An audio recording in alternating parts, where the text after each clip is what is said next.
જય માતાજી મિત્રો, આ વિડીયોમાં ઓખા હરણની કથા વાર્તા રૂપે સાંભળશું, જેથી દરેક દર્શક મિત્રોને ઓખા હરણની આ સુંદર કથા વાર્તા સાંભળવી ગમે। મિત્રો, ચૈત્ર માસમાં ઓખા હરણ સાંભળવાનું ખૂબ મહત્વ છે, જે સાંભળવાથી ઘર પરિવારના સભ્યોને તાવ તર્યો આવતો નથી એવું ભગવાન શ્રી કૃષ્ણનું વરદાન છે। કારણ કે ઓખા હરણમાં ઉલ્લેખ છે કે ભગવાને તાવને દોરડાથી બાંધ્યો હતો। તાવ એ ભગવાન શિવનો ગણ છે, ત્યારે તાવે ભગવાનને આજીજી કરી પોતાના રહેવાનું સ્થાન માગ્યું અને કહ્યું હતું કે જે શ્રી હરિવાણી બોલશે, હે પ્રભુ, અમે તેમને ત્યાં કદી નહીં જઈએ, તેમને સ્વપ્નમાંય નજરે નહીં આવીએ। અને ભગવાને વચન આપ્યું કે ચૈત્ર માસમાં જે કોઈ ઓખા હરણ સાંભળશે તેના સ્વપ્નમાંય જશો તો તમારું મસ્તક છેદી નાખીશ। ત્યારે તાવે ભગવાનને કોલ આપ્યો કે ચૈત્ર માસમાં જે કોઈ એકવાર ઓખા હરણ સાંભળે તે વરસમાં ન જાઓ, 2 વાર જે સાંભળે તેની દેખીને નાસી જાઓ, 3 વાર જે સાંભળે તેના જન્મમાં ન દીઠું। આવો કોલ આપી તાવ કૈલાસ ધામ સીધાવી ગયા અને ભગવાન શિવના ગણ બની ગયા। આથી આ મહિનામાં ઓખા હરણ સાંભળવાનો મહિમા છે। ઓખા હરણ સાંભળતી વખતે હાથમાં 3, 5 કે 7 શેરવાળો દોરો રાખવો।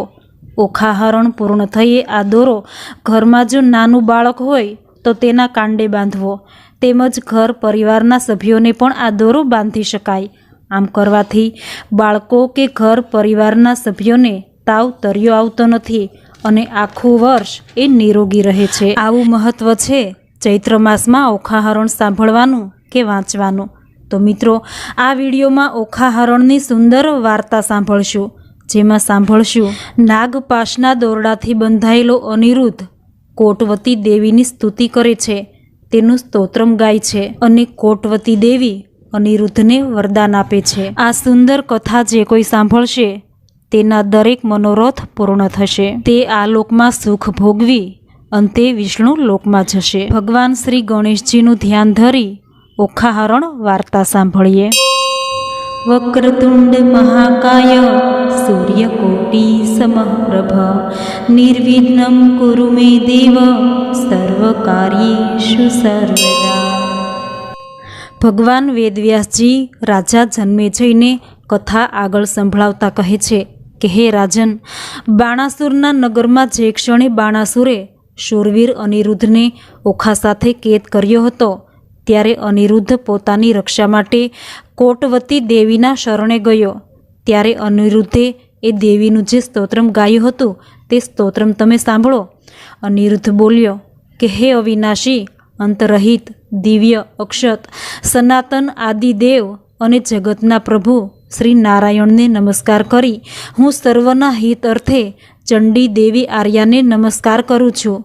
તે કલ્યાણી દેવી લોકોથી નમસ્કાર કરાયેલા અને વરદાન આપનારા છે, માટે શ્રીહરિએ સેવેલા નામોથી હું તેમનું કીર્તન કરું છું। એ શુભ દેવીનું ઋષિઓએ અને દેવોએ વાણીરૂપ ફૂલો વડે પૂજન કર્યું છે। એ દેવી સહુના દેહમાં શક્તિ રૂપે રહેલા છે, તેથી સર્વ દેવોએ તેમને નમસ્કાર કર્યા છે, કેમ કે એ દેવી મહેન્દ્ર અને વિષ્ણુના ભગિની છે। ભાવથી શુદ્ધ મનથી પવિત્ર થઈ 2 હાથે નમસ્કાર કરી હું એ ગૌતમી દેવીની સ્તુતિ કરું છું, જે કંસને ભય આપનાર, યશોદા માતાના આનંદને વધારનાર, બુદ્ધિ અને કલ્યાણકારી, ગાયોના ધણમાં પ્રગટેલા નંદ ગોપને આનંદ આપનાર, બુદ્ધિમાન, દક્ષ, ચાકર, શિવ મંગળ, કલ્યાણ સ્વરૂપ, દાનવોના સંહારક, સર્વભૂતોના દેહોમાં ચૈતન્ય શક્તિ રૂપે રહેલા અને સર્વ પ્રાણીઓ વડે નમસ્કૃત તે દેવીને હું નમસ્કાર કરું છું। જે દેવી દર્શન દેનારા, મનોરથોને પૂર્ણ કરનારા, માયારૂપ, અગ્નિ, સૂર્ય, ચંદ્ર જેવી ક્રાંતિવાળા, શાંતિરૂપ, ધ્રુવ, અચળ સ્વરૂપ, લોકોની માતા, સૌને મોહિત કરનારા, પાપોને સૂકવી નાખનારા, દેવો અને ઋષિઓના ગુણો વડે સેવન કરવા યોગ્ય, સર્વ દેવોથી નમસ્કાર કરાયેલા, કાલી સ્વરૂપ, કાત્યાયની સ્વરૂપ, ભય આપનારા અને તેનો નાશ કરનારા, કાળ રાત્રિરૂપ, ઈચ્છિત રીતે ગમન કરનારા, ત્રિનેત્રી, બ્રહ્મચારિણી, વીજ સ્વરૂપ, મેઘ જેવો શબ્દ કરનારા, વૈતાલી રૂપ, વિશાળ મુખવાળા, દેવોના સમૂહમાં પડેલા, ભાગ્યશાળી, શકુની અને રેવતી કહેવાતા તિથિઓમાં પાંચમ, છઠ, પૂનમ અને 14 રૂપી 27 નક્ષત્રો રૂપી બધી જ નદીઓ રૂપ, સર્વ દિશાઓ રૂપ, નગરો, ઉપવનો, ઉદ્યાનો, વાડીઓ, દરવાજા, અટારીઓમાં વસતા હ્રીમ તથા શ્રી બીજરૂપર ગંગા સ્વરૂપ, ગંધર્વ સ્વરૂપ યોગીની હોય સત્પુરુષને યોગ આપનારા છે. તે કીર્તિરૂપ, આશારૂપ, દિશારૂપ, સ્પર્શરૂપ સરસ્વતી દેવીને હું નમસ્કાર કરું છું. વળી જે સાવિત્રી દેવી વેદોની માતા છે, ભક્તો પર વહાલ રાખનારા, ઉત્તમ જળયુક્ત, શાંતિદાયક એક સ્વરૂપ છે, અંશ રહિત છે, સનાતન છે, ઝૂંપડીમાં વસનારા, મદિરા રૂપ, ચંડા ઉગ્ર, યાલા પૃથ્વી, વાણી સ્વરૂપ, મલય પર્વત પર વસનારા, પ્રાણી માત્રનું ધારણ પોષણ કરનારા, દુષ્ટોને ભય પહોંચાડનારા, કુષ્માંડી નામથી યુક્ત, પુષ્પો પર પ્રીતિવાળા, દારૂણી ક્રૂર સ્વરૂપ, મંદિરમાં વસનારા, વિંધ્યાચળ અને કૈલાસ પર્વત પર વસનારા, પ્રાણી માત્રનું ધારણ પોષણ કરનારા, દુષ્ટોને ભય પહોંચાડનાર, કુષ્માંડી નામથી યુક્ત, પુષ્પો પર પ્રીતિવાળા, દારૂણી ક્રૂર સ્વરૂપ, મદિરામાં વસનારા, વિંધ્યાચળ અને કૈલાસ પર્વત પર વસનારા, ઉત્તમ સ્ત્રી સ્વરૂપ, સિંહયુક્ત રથવાળા,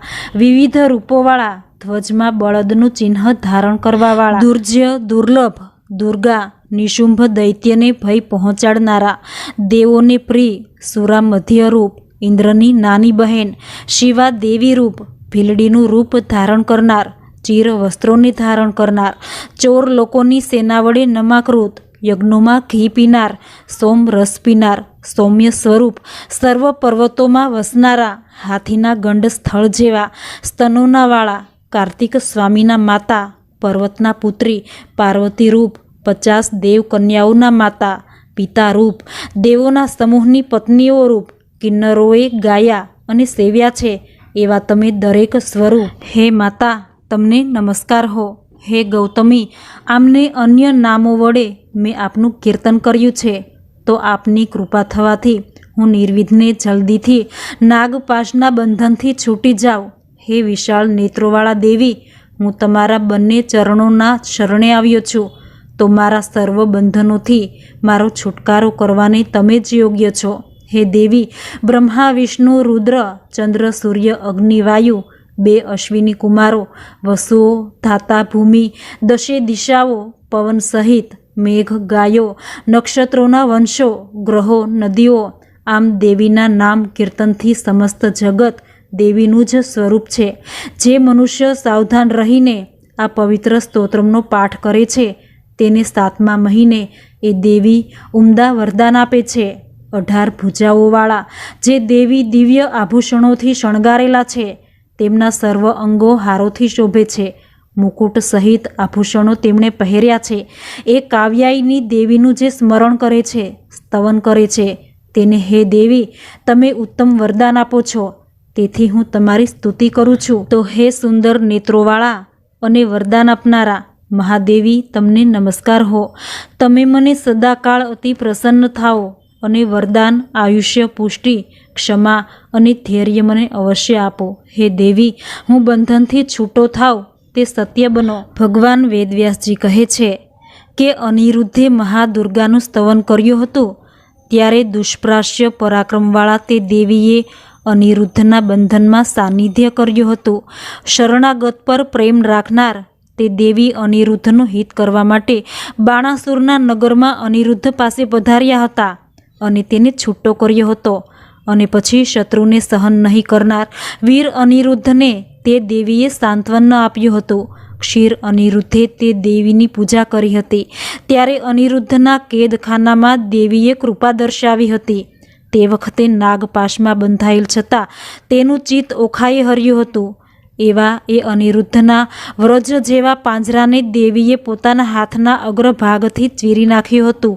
અને પછી બાણાસુરના નગરમાં કેદમાં પડેલા વીર અનિરુદ્ધને દેવીએ સાંત્વના આપતા એવું વચન આપ્યું હતું અને તે વેળા તેના પર કૃપા કરવાને તત્પર થયા હતા. અને શ્રીદેવી બોલ્યા કે હે અનિરુદ્ધ, ચક્રરૂપ આયુધવાળા શ્રી કૃષ્ણ તને તત્કાળ બંધનમાંથી મુક્ત કરશે, માટે ત્યાં સુધીનું દુઃખ સહન કરી લે.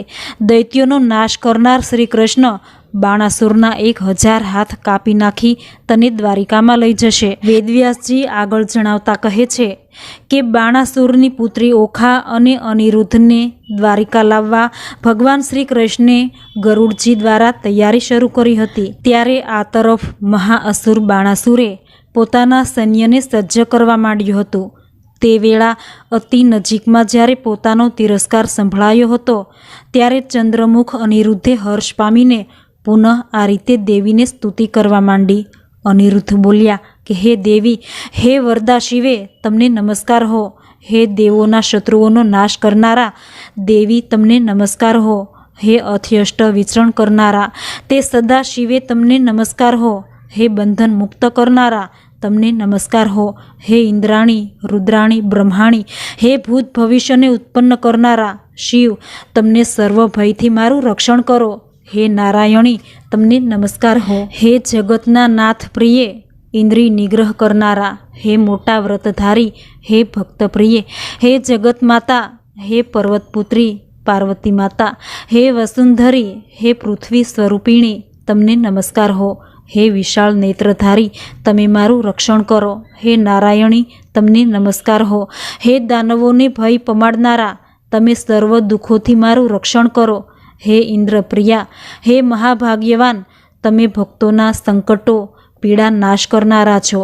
તમને દેવીને હું નમસ્કાર કરું છું. બંધનમાં રહેલો હું છૂટી જાઉં. આવી રીતે અનિરુદ્ધે શ્રીદેવીની આરાધના કરી.